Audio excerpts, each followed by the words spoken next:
এখানের প্লেগ্রাউন্ডটা খুবই চমৎকার।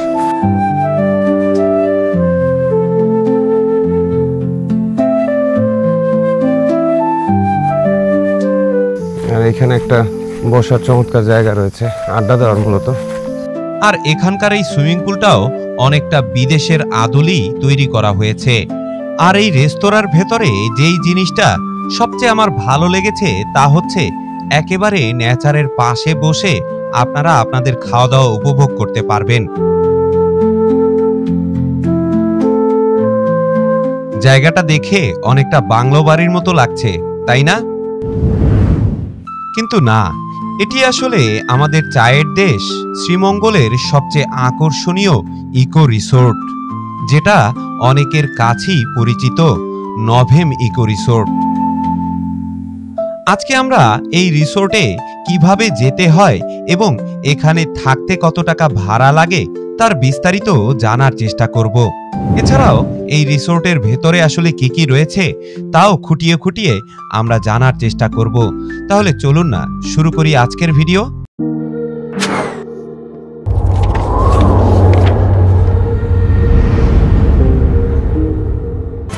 শুভ বিকাল বন্ধুরা, চলুন আমরা আজকে এই শ্রীমঙ্গলের অন্যতম একটা সেরা রিসোর্ট নভেম ইকো রিসোর্টটা দেখে আসি। ওখানে যদি অ্যাভেলেবিলিটি থাকে তাহলে ইনশাল্লাহ আমরা আজকে থাকবো।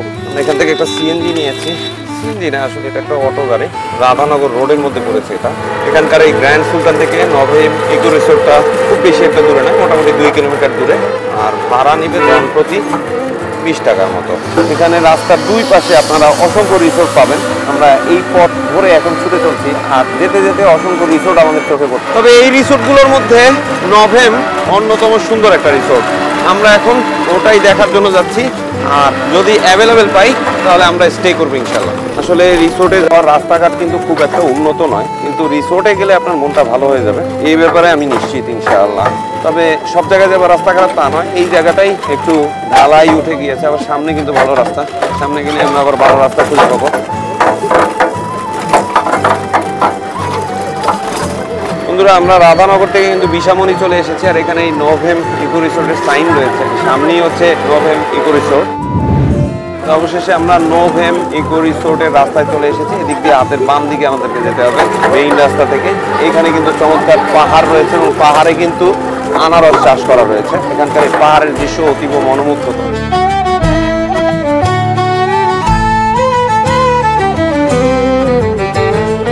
মূল রাস্তা থেকে রিসোর্টে যাওয়ার পরিবেশটাও আপনাদের অতীব চমৎকার লাগবে।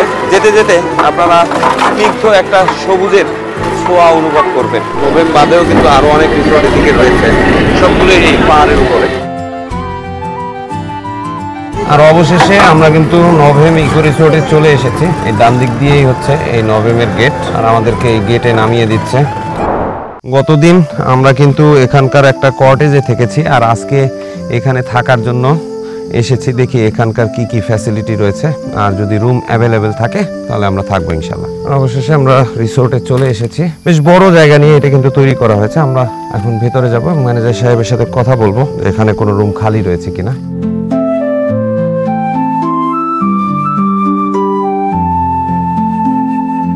রিসোর্টে ঢুকে শুরুতেই আপনাদের চোখে পড়বে চমৎকার একটা টানেল।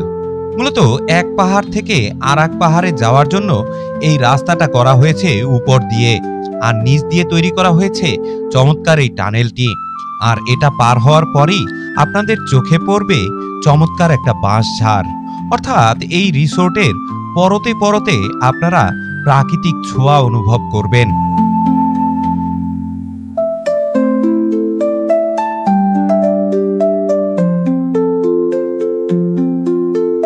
আর ধীরে ধীরে যতই আপনারা রিসোর্টের ভেতরে প্রবেশ করবেন ততই মনে হবে যেন একটা গ্রাম্য পরিবেশে এসেছেন, কিন্তু গ্রামের ভেতরেও পুরোটা যেন একটা শহুরে ছোঁয়া। অনেকটা বাইরের দেশের আদলে তৈরি করা এই রিসোর্টটি আপনাদের সব ধরনের আধুনিক চাহিদাই পূরণ করবে। বলতে গেলে গ্রামের ভেতরে একটা শহর। আর এই জন্যই তো এরকম পরিবেশকে বলা হয় রিসোর্ট কিংবা বাংলো বাড়ি। আর বিশাল এরিয়া নিয়ে তৈরি করা হয়েছে। এদিকে থাকার জন্য অনেকগুলো ভিলা রয়েছে। এটা হচ্ছে রিসেপশন, এখানে একটা প্লে গ্রাউন্ড রয়েছে, আর এইদিকে হচ্ছে একটা সুইমিং পুল রয়েছে। আর এখানকার এই সুইমিং পুলটাও অনেকটা বিদেশের আদলেই তৈরি করা হয়েছে। সব জায়গায় এখানে আধুনিকতা এবং প্রকৃতির সাথে অপূর্ব মিলবন্ধন ঘটানোর চেষ্টা করা হয়েছে, যার কারণে প্রতিটি জিনিসই অত্যন্ত সুচারু লাগে। এখানে যারা বেড়াতে আসে তারা এই সুইমিং পুলে গোসল দিয়ে থাকে আর কি নর্মালি। আর এদিকে একটা প্লে গ্রাউন্ড রয়েছে খেলাধুলা করার জন্য।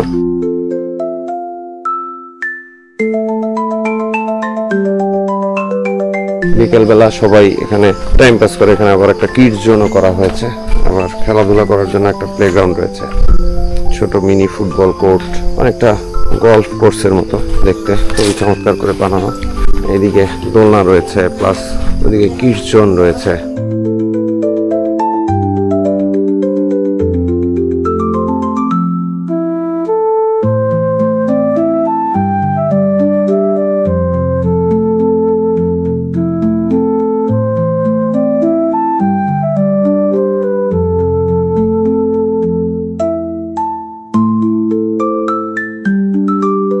এখানে প্লে গ্রাউন্ডটা খুবই চমৎকার।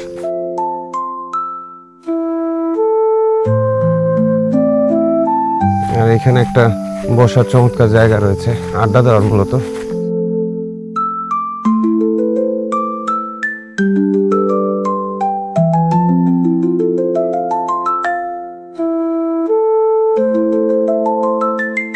আর এখানে কিন্তু আবার চমৎকার ওয়াকওয়ে করা হয়েছে মাঠের পাশে।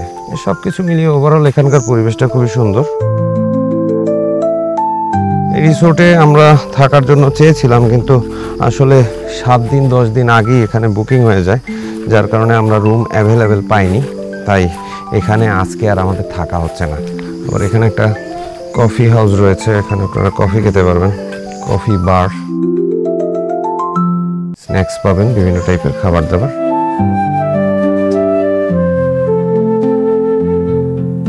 আর এদিকে রয়েছে রেস্টুরেন্ট খাওয়া দাওয়া করার জন্য। আর এখানে একটা কিড জোন রয়েছে। আর এখানকার রেস্টুরেন্টটা খুব চমৎকার, চাইলে আপনারা এখানে খাওয়া দাওয়া করতে পারেন।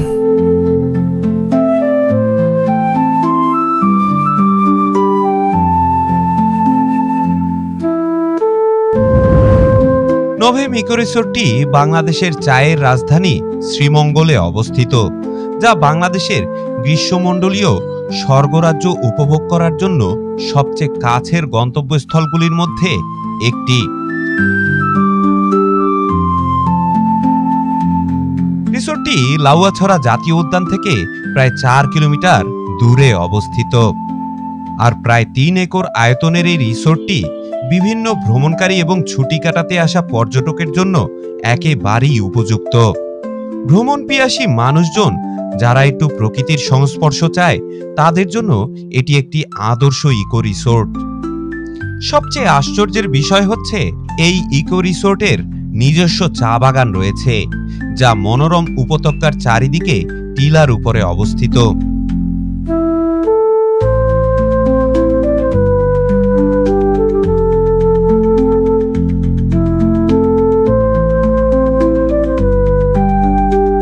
আবার এখানে কিন্তু টেবিল টেনিস খেলার জন্য রয়েছে, টাইম পাস করার জন্য। যারা এখানে দর্শনার্থী আসে তারা এখানে বসে বসে টেবিল টেনিস খেলে, ক্যারাম বোর্ড খেলে,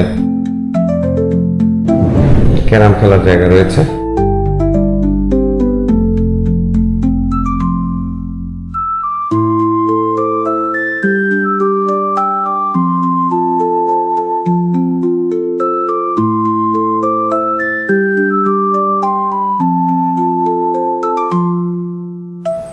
এদিকে হচ্ছে রেস্টুরেন্ট,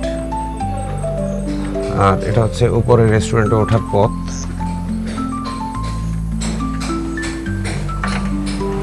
এটা হচ্ছে রেস্টুরেন্ট, এখানে খাবার মেনু রয়েছে, আপনারা আপনাদের পছন্দ মতো খাবার এখানে অর্ডার করতে পারবেন। বিভিন্ন টাইপের প্যাকেজ রয়েছে, সেট মেনু রয়েছে, সেট মেনু 1 2 3 4 একেবারে এইচ পর্যন্ত। বারবিকিউ রয়েছে।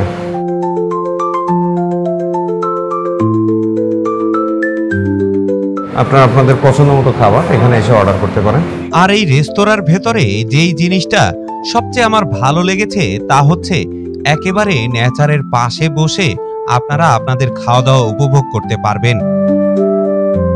আর এমনকি রেস্টুরেন্টের প্রতিটি এলিমেন্টও অনেকটা নেচারের সাথে সামঞ্জস্য রেখেই তৈরি করা হয়েছে, যার কারণে খাওয়া দাওয়া করতে করতে আপনার কাছে মনে হবে আপনি যেন প্রকৃতিরই একটা অংশ। বন্ধুরা, এখানে যদি খাবার খেতে চান তাহলে আপনারা কিন্তু ইনস্ট্যান্ট খাবার পাবেন না, at least half an hour time লাগবে। আর ডিনারের জন্য 7টার ভিতরে অর্ডার দিলে ডিনারটা চলে আসবে।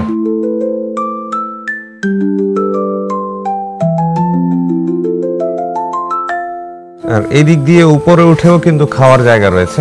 যারা ওপেন এয়ারে খেতে চান তাদের জন্য এখানে ব্যবস্থা করা রয়েছে। তবে এখানকার পরিবেশ কিন্তু অতীব চমৎকার। চারপাশে অনেক পাহাড় রয়েছে, পাশাপাশি বসার জায়গা রয়েছে। আর এখান থেকে সামনের চমৎকার ভিউ তো রয়েছেই। গ্রামীণ পরিবেশে তৈরি করলেও রিসোর্টের প্রতিটি পথই কিন্তু খুব চমৎকার করে পেভমেন্ট টাইলস দিয়ে তৈরি করা হয়েছে, যার কারণে এখানে যখন আপনারা চলাফেরা করবেন তখন অনেকটা নিরাপদই চলাফেরা করতে পারবেন। তার পাশাপাশি এখানকার প্রতিটা ইন্টেরিয়রই অনেকটা নেচারের সাথে সামঞ্জস্য করে তৈরি করা হয়েছে।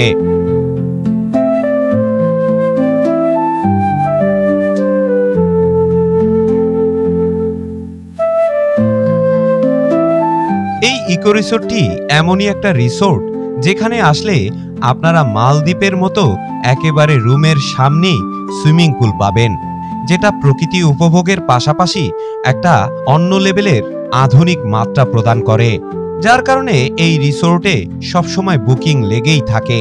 আপনারা যদি এই রিসোর্টে বুকিং পেতে চান তাহলে ন্যূনতম 1 মাস আগে যোগাযোগ করতে হবে।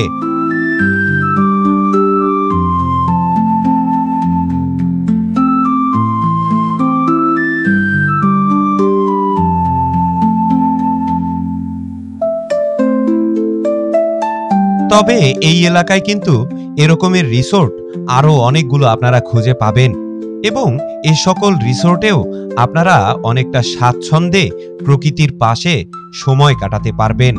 তবে সবগুলো রিসোর্টের ভাড়াই কিন্তু মোটামুটি কাছাকাছি।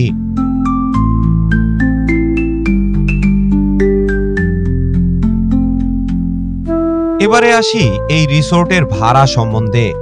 মোটামুটি 7,000 টাকা থেকে শুরু করে 25,000 টাকা পর্যন্ত এই রিসোর্টে ভাড়া রয়েছে। তবে বিভিন্ন সময়ে এই রিসোর্টে নানা রকম অফার থাকে। সেই অফার অনুযায়ী আপনারা 10 থেকে 20% পর্যন্ত ডিসকাউন্ট পাবেন। তবে পিক আওয়ারগুলোতে কিন্তু কোনো রকমের ডিসকাউন্ট থাকে না। ডিসকাউন্টের জন্য অবশ্যই অফ পিক আওয়ারে আপনাদেরকে যোগাযোগ করতে হবে।